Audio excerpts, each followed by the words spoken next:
Inside Maumee Athletics podcast, where we bring you the pulse of the Panthers athletic scenes.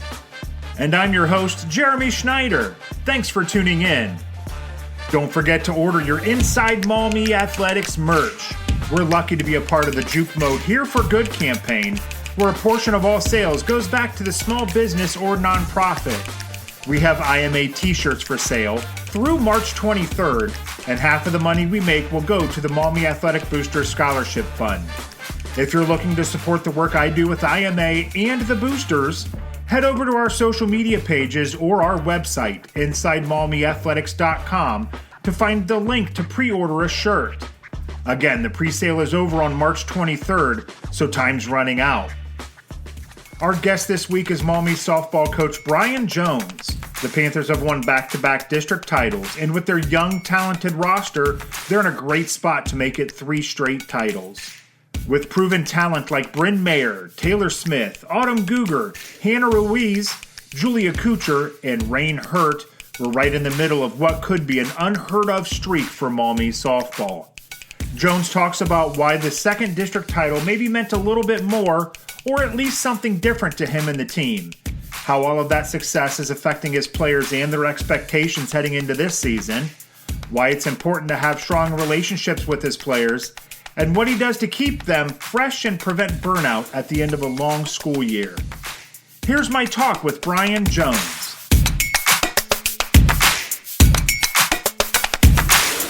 I'm going to start this off and say back-to-back district champions. That's what you guys enter this season as. Yes. When I say that, what does that mean to you, and how can that impact 2025? It's very special to me because it's one of the goals we had years ago when we started building the program. Right. Going into this year, the girls are already talking about trying to three-peat. Yeah. Which is huge. We have a few goals this year, and that is definitely one of them. But it's also nice to say that we did it not only one year, because I think if you do it one year, it's kind of a fluke. And then we do it another year. It shows that the girls are buying into the system and that we can do this. Yes. Talk about that buy into the system, because I know it was, not a long slog or like a difficult, but I mean, there were some lean times, there were some lean years, and whether that was because we were in the NLL and playing those Perrysburg, Anthony Wayne, Springfield teams, or whatever the case may be, this didn't happen overnight. So can you talk about that growth and how special that is to now get to this point because of all that? Yeah, and I think one of the things is we use a phrase called focus on the process, not the outcome. And that's more for when you're hitting, because you could hit a nice solid line drive and the shortstop could catch it. It's a good quality bat. Or you can hit a weak ground ball up the middle and it's a base hit. So we tell them to focus on the process, not the outcome. And I think we took that as a team also, is when you're playing games, you might not be playing well or you might be playing well. But you still got to focus on the process, not the outcome. We played some good games in the NLL against Anthony Wayne, Perrysburg, Springfield. They were just that much better than us. Right. It's hard to accept that sometimes, but I think as the girls got better, we just scrimmaged Perrysburg and Anthony Wayne last week, and we competed with them. Yeah. Okay. 2 of the best teams in the state. It was 1-1 going into the 5th inning against Anthony Wayne, and they're going to be state ranked. Oh, wow. Okay, with their number 1 pitcher. So I think when you focus on the process and not the outcome's eventually going to come. You just got to stay on that process mindset, if that's is.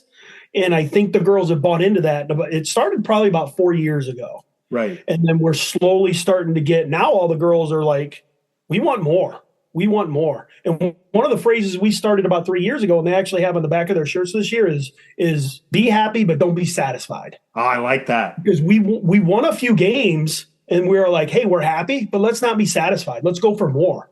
And that's the kind of the thought process going into this year. We won 20 games last year, but be happy about it, but don't be satisfied, because you got to always do more. Right. And I feel like you guys are in a position now where Evan's trying to get the football team and where I think Chad might be there with the boys soccer team. But Raf's trying to get the girls basketball team there. Todd probably trying to get the baseball team there.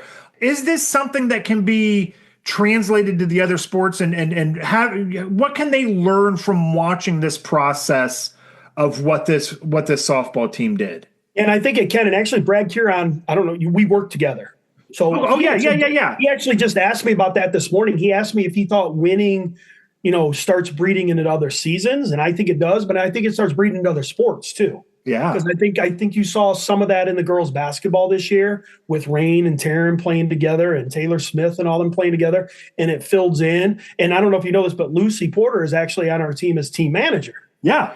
And I think that's a great thing because they all get along, and the goal is to get her a little bit of play time later in the year because she's been such a great team manager already, and the kids love her. Yeah. And I think the chemistry, if you can do it the right way, is just they trust each other.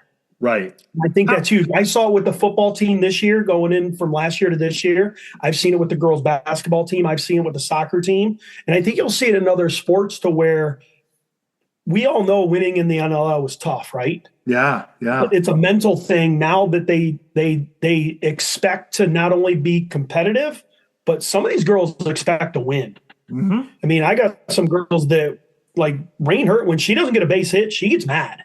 Like she expects to be perfect. Sure. And we try to teach you don't have to be perfect, but that's the expectations. We have high expectations this year for sure. So 2 things from that. Talk a little bit more about that chemistry, because I think that's something that a lot of coaches talk about and everybody wants it, but not a lot of people have it. How is that something you can build, or is that something that just has to happen? I think it's a little bit of both. I think you can build it. I think we have built it in the softball program, and it comes with trust with each other. And I think it starts with the coaching.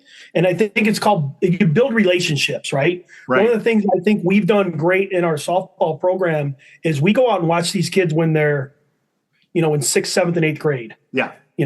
So we built that relationship not only with the kids, but with the parents. I mean, a lot of these kids, I watched them play, like Julia Kuchar, Rain Hurt, Taryn Pyle. I watched them when they were in 4th and 5th grade. Yeah. So now that they get to high school, they have that trust and relationship, not only with the coaches, but with the players. And some of these kids have played travel ball together for years, like Taryn Rain, Lily Nye, Taryn Pyle, Julia Kucha, Jamie Brooks. They've all played travel ball together. So now it's meshed into that chemistry to where we'll be at practice and you can just tell they all get along. And then when one of them makes a mistake, they get called out by their teammate, but they don't take it personal. Right. It's like, okay, you're going to hold me accountable. That's great. I'm going to do better because then I want to prove you that I can do it. So it's that accountability, that chemistry. It's just a great feeling to have when I can sit back on a bucket and watch them practice.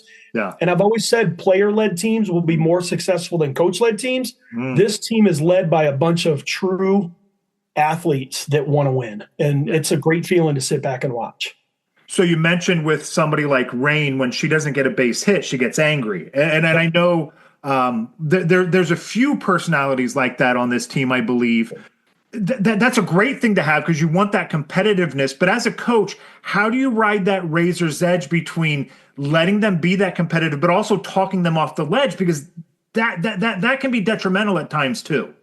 It can be, and it's hard. It's hard with a few of them because they want to be perfect, and they want to be perfect not only for themselves but for their teammates. Yeah. So they think, okay, I struck out. I just let my teammates down. Well, yeah, you did, but Miguel Cabrera struck out 200 times a year also. Sure. So one of the hardest things to do in sport is hit a round ball with a round bat coming at you 60 miles an hour. Yeah. So we try to teach them that, you're not always going to be successful. I tell them every year, everybody's going to strike out once, at least once. Everybody's going to have an error. I'm going to make a mistake. I'm going to have one of you guys thrown out at home at least every other game because that's how we are. Yeah. Short memory, long game. Forget about it and go on. Yeah. And that's what we try to tell them. And it is hard sometimes when they're competitive, but you just kind of I can look at one of them and they know what I'm going to say, or certain we don't even say a word. We just let them, throw their helmet for a few seconds and then be done. So, right. Yeah. Well, and softball, baseball are those sports like in basketball, you want to hit 70% from the free throw line. Yep. In football, you want to have a 65% completion percentage. I mean, in softball and baseball, really, if you get a hit 1 out of 3 times, you're doing pretty good. So that's got to be kind of a little bit of the message too, right? Yeah, and that's what we talk about every year. We talk about the mental part of the game, and we talk about that. You fail 7 out of 10 times, and you're still an all-star at your sport, right? Right. And I try to explain to them that softball and baseball is so unique. It's the only team sport that I know where when you're on offense, you don't control the ball. The pitcher does on defense. Every other team sport, soccer, basketball, football, hockey, the offense controls the game. Yeah. Baseball, you don't control it. The pitcher does. So you're already at a disadvantage. It's basically 1 against 9 in baseball and softball as a hitter. Yeah. So they can control it. So it's such a unique game that you have to go up there with that mental edge of saying, I'm going to do this. But then when you don't do it, you're like, oh, crap. Well, I got to get it next time. Right. It's such a unique sport that a lot of people don't understand that. And you know this, you fail 7 out of 10 times and you're like, oh, crap, I suck. No, you don't. No. You're really good at what you do. It's just a hard sport to do. Yes.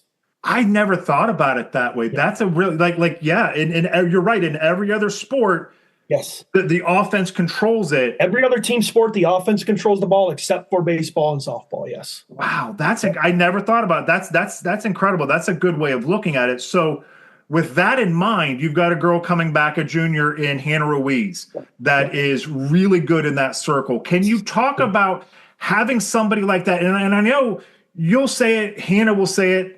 It's also about the 9 girls around her, behind her, everybody playing defense. She's not going to get a strikeout every time. But to have somebody like that you know you can throw out there in that circle every single night and she's going to get the job done, that's got to be invaluable. It's huge. Anybody that knows anything about softball and baseball, pitching is where it starts. Yeah. The good thing about softball is we can run the same pitcher out there every night, where baseball, you have a little bit of pitch count and rotation and stuff. Right. The one thing I love about Hannah is she came in as a freshman. She pitched extremely well. She came in as a sophomore. She pitched better, and she is dialed in this year. She wants to make this team better. She's worked hard, and she trusts the 7 behind her, okay? She's not a pitcher that she knows she doesn't have to strike everybody out. Sure. Because we've got a good center fielder. We've got a good shortstop. We've got a good left fielder. So she knows when we're calling pitches, there might not be a pitch to call because we're trying to strike the girl out. Maybe it's just a routine ground ball to second base. Maybe it's a change up where we want to hit a pop fly out to center field, because we're not going to strike everybody out.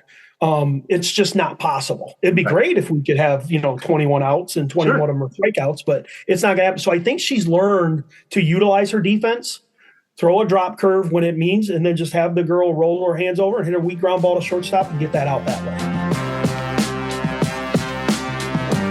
The Maumee Athletic Boosters meet the first Wednesday of each month at 7 p.m. in the High School Learning Commons.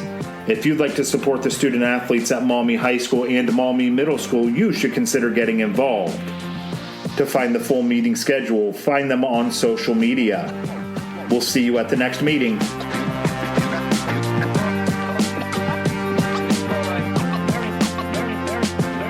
Talking about Hannah being a junior,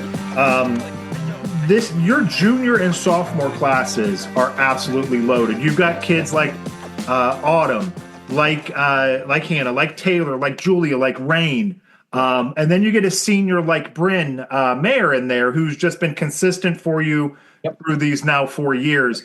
That makes it easier. I mean, obviously it makes it easier because you've got talent coming back. You'd rather have talent coming back than not. How does that affect your expectations, how you do things in this off season, getting ready for this season? Does it make things different? It does a little bit. Only having one senior this year with Bryn, I think she's motivated because I think she wants to go out as a winner as a senior. Yeah. The rest of the program, I think they realize that, winning the last 2 years as much as we did with district titles, I can tell you the junior class wants to go out as 4-time district champions. That's one of their goals, which is to have. The best part about Bryn is she is by far one of the best leaders I think we've had. Talking to the girls, working with the girls. She's constantly working with other girls on, philosophies, maybe running the bases and stuff like that, especially the younger ones. She's taken Taryn and Lily under her wing as freshmen. And even Lucy Porter, Lucy's out there and she's working with her and stuff like that. And I think Bryn is just a great teacher of the game along with being a good leader. Yes. That goes back to kind of what you were saying before, having that player-led team. And I've heard it from you. I've heard it from Raph and TJ in the basketball. I've heard it from Evan. Like, everybody says that. And having a kid like Bryn is huge because it takes a load off your shoulders. And, it's just like being a parent. You can say everything you want, but their friend, their peer says it, and it means something completely different. So that's And Invaluable. that's one thing I love about this team is if somebody makes a mistake or misses a sign or misses a cutoff, the girls will walk over and talk to them, and they don't take it personal. It's not like, oh, you're yelling at me because I made a mistake. No, they're trying to correct you. They're trying to coach you. It's almost like having, another coach out on the field, Right. which is awesome. It almost seems weird. Like I had to kind of hesitate and stop myself and really sit and think about it. Like, Taylor's only a junior and Julia's only a sophomore and Autumn's only a junior. And to think about what these girls have already accomplished, they did it at such a young age. That's just why you don't see that a lot in softball, do you? No, you don't. You don't see the success that these girls have had at the varsity level is quick. And I think a lot of it is because they've worked so hard and they've played high level competition through their travel ball years. Okay. And I think that has a lot to do with it because one thing that I've noticed from coaching is a lot of freshmen will come in and play high school ball and they were good at travel ball, but they play against their own age. So they're playing against 10U, 12U, 14U. These girls did it as freshmen and sophomore playing against 17 and 18-year-old kids that are going to college. Yeah. That's huge. That shows me that they were prepared coming into high school, not only from whatever they did with their travel ball team, but with their parents too. Some of these kids have worked with their parents a lot to where you can tell they just knew the game coming to high school. How important is that travel ball aspect to everything? I mean, obviously, we want girls like Rain and Taylor, Taryn. They excelled on the basketball court. Some of these girls excel on the soccer field as well. But you also want them to be able to have that travel ball experience as well. Can you talk about how you, as a coach, kind of balance those two things and maybe how important it is to have them in that travel ball experience as well? Yeah, I think it's very important to have them in travel ball for our season because we only get them 2.5 months out of the year as a coach because the spring season is so condensed. Yeah. I mean, it starts February 20th and we're going to be done the middle of May, the end of May, depending on how far we run. So my thought is go play travel ball, high quality travel ball. I am not going to change your swing in that short period of time. I'm just not. Yeah. Because it's not going to do you any good because to try to break a girl's swing down in March, it could be the middle of April by the time we get them there. So my thought is I have a philosophy. You're going to hitting coaches. You're going to pitching coaches.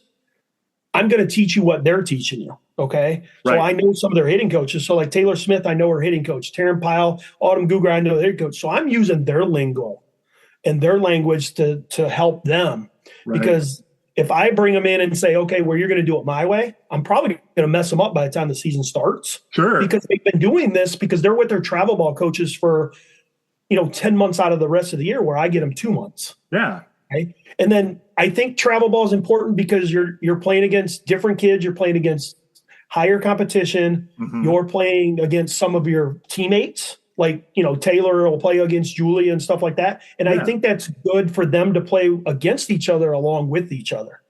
But I also think it's very important not only play travel ball, but they still need to do the basketball. They still need to do the soccer. They still need to do the volleyball for the city of Maumee and the school of Maumee because without multi-sport athletes, we don't field a lot of those teams. Right. So it is a hard balance, especially because you got somebody like Taylor and Rain that are playing, 50, 60 games over the summer.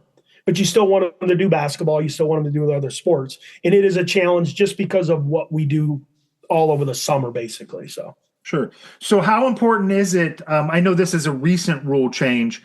It used to be at Maumee, if you were in season, you didn't do anything else other than that sport.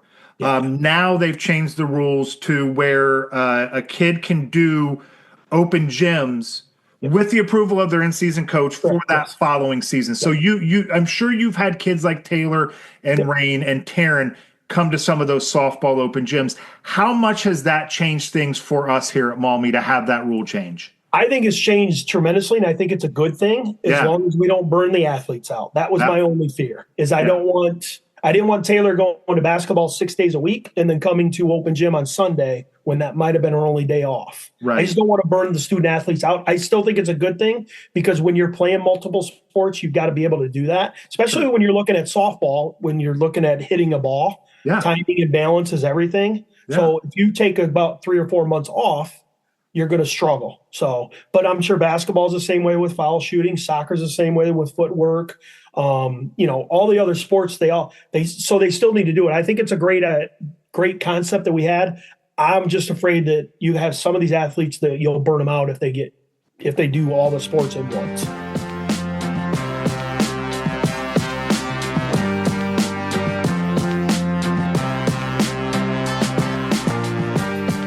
The Mirror newspaper has been a supporter of IMA from the very beginning. If quality journalism is important to you, please consider becoming a subscriber. You can head to their website at themirrornewspaper.com to find more information on becoming a traditional print or digital subscriber.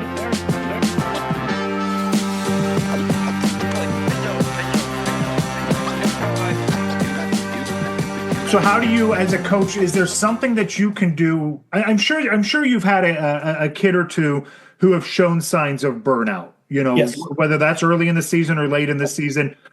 What can you do as a coach? And do you have any advice for parents who might be seeing a kid get burnt out? What can you do, or what can we do to help either prevent that or kind of mitigate it if it's happening? Yeah, basically take a little break. I'll tell them to take a little break. Yeah. Calm down, relax, take a step back and look at it. I let parents know, because some of these kids are driven by parents. They want to, their parents Right. want them to be the best. Right. They got to understand that you only get 4 years of high school sports. Yeah. Enjoy it while you can. Yeah. Most of these kids are not going to play in college. None of them are going to play professional, because for softball, we don't have a professional softball league that I know of, or at least anything that they're going to be doing anytime soon. Right. So take a step back. First thing is your grades should come first, Yeah. because that's what colleges are going to look like or look for. Yeah. And we had some girls in the past that have got burnt out and stuff like that. So if I notice that, I'll sit down and talk to them and say, hey, what do you need me to do? Take a little break, go home and talk to mom and dad, and, make sure you're mentally prepared for the next day. The one thing I've loved about you, and this is something I saw with my daughter Evelyn, with you, is how open you are to have those conversations with the kids. I don't, I graduated high school in the mid 90s, and I didn't feel like, it was just a different time, so I didn't feel like I got that with my coaches. It's a different day. It's a different age. Is that something that you concentrate on, is being so open and being so approachable for your kids? Because I think you're one of the most approachable coaches I've ever been around. Well, thank you. Yeah, I think building a relationship with the student athletes is the most important part. Comes back to the trust thing and being open. I learned real quick as a high school coach, kids will see right through you if you're not honest with them, and they'll know that.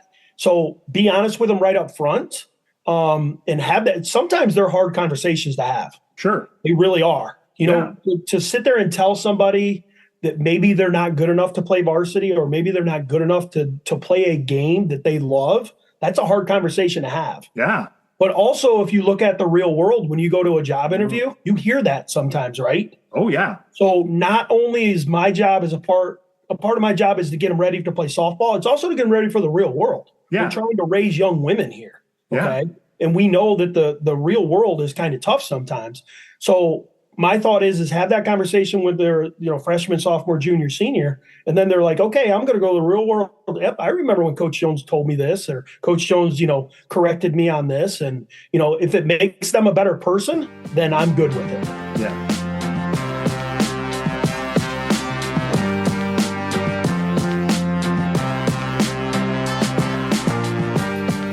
We're extremely lucky to have the Pride of the Panthers helping us make memories for our students.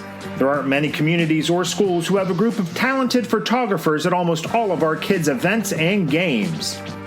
You can follow them on Facebook by searching Pride of the Panthers.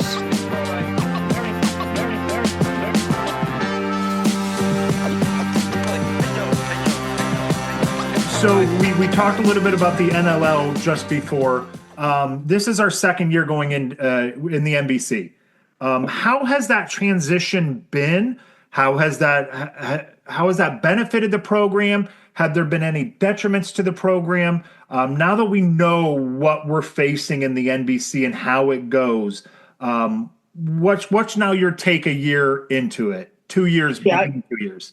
Yeah, I think it's benefited our program and all the other ones because the mental part When you go into the games, I'll be honest with you, we would go to Perrysburg, we'd go to Anthony Wayne on softball, and on the bus trip, there was they had no thought that they were going to win the game ever. Yeah. We're going to Anthony Wayne, we're going to lose again. Right. So I think that mindset helped. I also think even in the NBC, we have some damn good pitchers. Oh, and yeah. really good coaches still. Yeah. So I think what helped us going into the league is a couple of years ago, we were, I don't even know what we were, like 4-10 in the league. But then we go into tournaments and we beat Lake, we beat Otsego in the tournament, knowing that we were going to be playing them in the league the following year. So I think that helped us going into our first year. Oh, you know what? We played these guys and we played them well in the tournament. So going into it, there's still tough teams in our league that we're going to struggle with. But I think in the back of their mind, they know we can compete every day. And I think that's the biggest thing.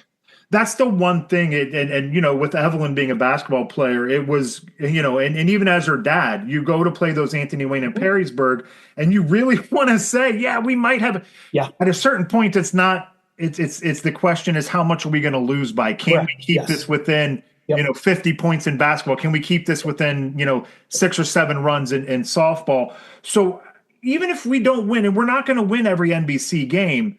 But how much different is it? And this is probably part of that whole attitude thing, the whole mentality thing you're talking about, knowing that we just have a chance. We've got a chance coming into every one of these games. That's got to be just a ginormous change for these kids. And that is because when you wake up every morning and you look at who am I playing today?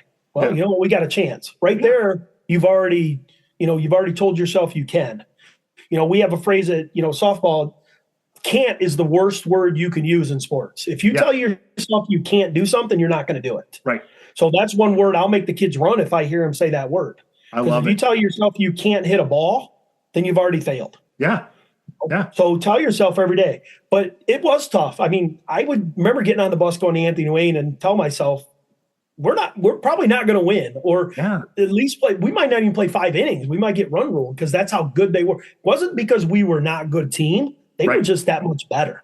Yeah. And I think that's the best part about being in the new league is they know that they can compete every single day and they have that chance in the back of their mind. You're not, it's a positive thing. I think we've seen that change, that turnaround in every one of our athletic programs at Maumee. It's absolutely incalculable how much that means. So you said it. And I've always said this to everybody about the NBC, the change to the NBC. It's not that we're going to an easier league. We're going to a league that we're more competitive in. There are still Oak Harbor, Eastwood. I mean, there are some darn good teams in this conference. So as we're coming into the season, as you look over the NBC, who are the teams we need to watch out for this year? Who are going to be the teams that are going to challenge us at the top? Well, obviously Oak Harbor, because they're always good. They were the reigning champions last year. They spanked us pretty good a couple times last year. They did lose a little bit of talent, but they've always pretty good. Lake, I think, is going to be the team to beat. Okay. They got a couple transfers from Rossford, and they got this freshman named Parker Dart that's coming in that's pretty good. Okay. So that'll be a good team. Eastwood is always good. Yep. So those are the top 3 teams, but I think right now it's probably out of Oak Harbor or Lake. Okay. The 2 that we really need to pay attention to. Yeah. Okay.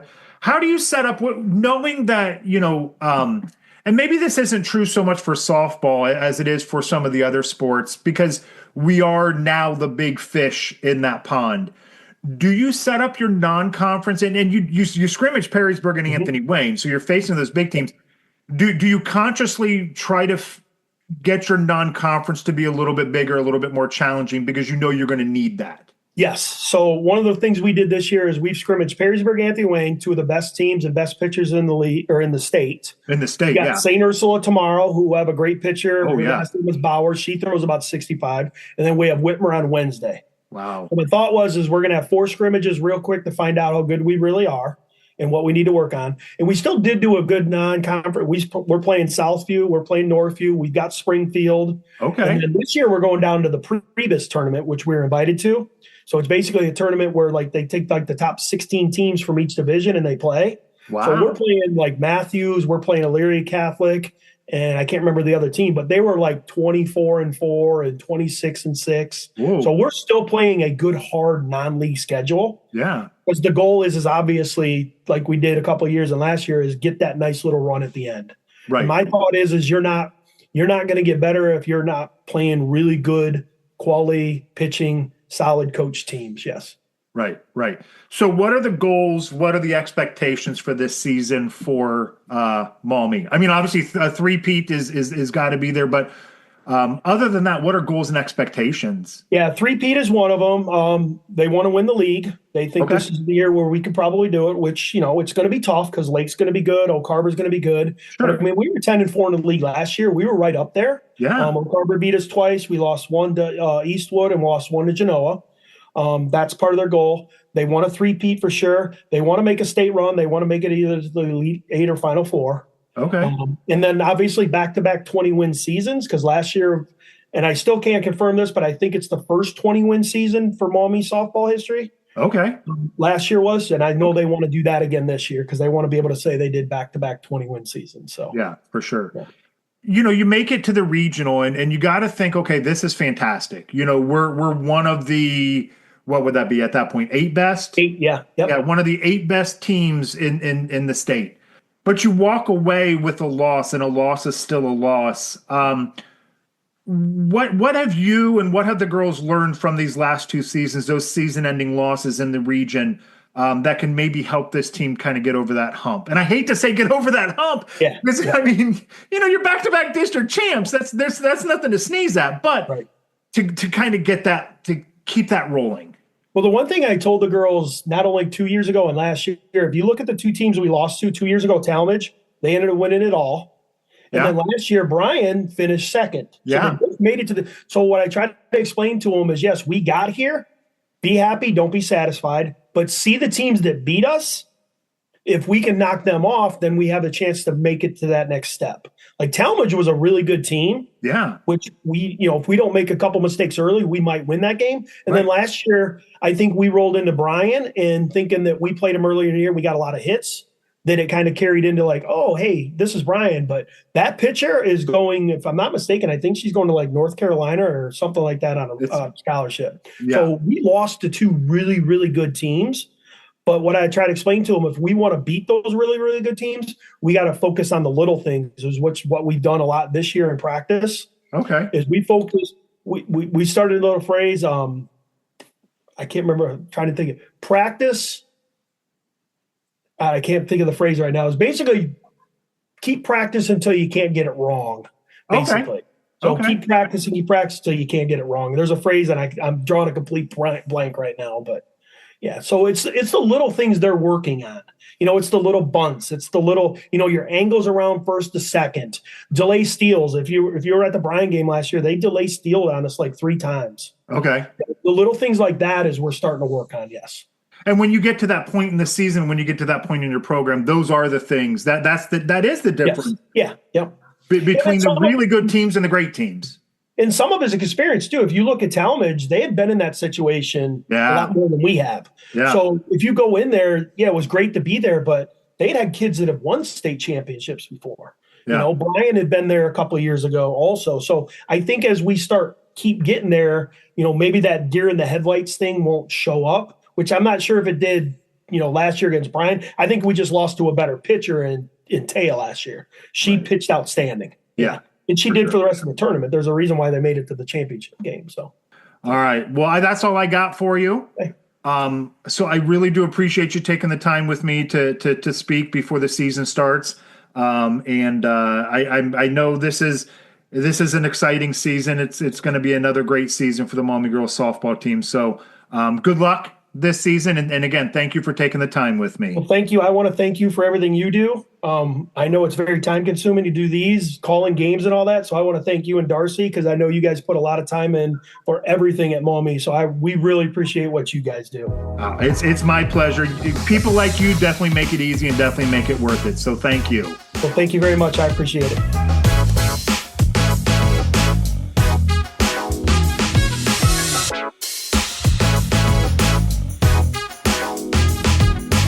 That's the end of this episode of Inside Maumee Athletics. I'll be back soon with another in-depth interview. Good luck to the Panthers softball team as they start their season on Monday, March 24th with a trip to Southview. I'm going to encourage everyone to check out the softball schedule and make their way to a game at Rolfe Park, and you get to watch one of the best softball programs in Northwest Ohio. We're lucky to have our supporters, the Maumee Athletic Boosters, the Mirror newspaper, and Pride of the Panthers photographers. If you'd like to contact the podcast, email us at insidemaumeeathletics@gmail.com. You can find us online at our website, insidemaumeeathletics.com. Don't forget to follow us on social media at Inside Maumee Athletics on Facebook and YouTube. Until next week, thanks for listening.